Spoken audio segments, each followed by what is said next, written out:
Buongiorno, dobro jutro, guten Morgen, buondì. Alle un evore intelligente che il signor Covin saveso. E lui, pariudanus a vivi ben queste vite, che alle tu. Annus adite tal pari nestri di domandai il pan de giornade al pari. Perché se lo mangin in giornate alle pan fresc, in plui è la forza di vivi ben che giornate.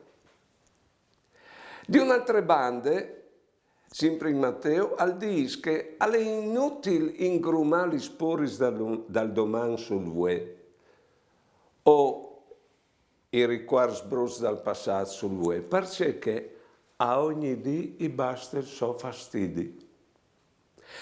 Un momento prendi là in Cil, te sense, gli ultimi paraules dal Vangelo di Matteo sono o soi con vualtris, tutti i dì fin dal mondo, anche lì al nome nella giornata. Capisco che noi viviamo una giornata alla volta, non viviamo settimane, mesi, o viviamo una giornata alla volta. E allora ci rendi vivile bene queste giornate di voi. Perché voi si tratta di vivi voi, quindi vecchia sapienza lì non tal vivi. Buone giornate e buone vite.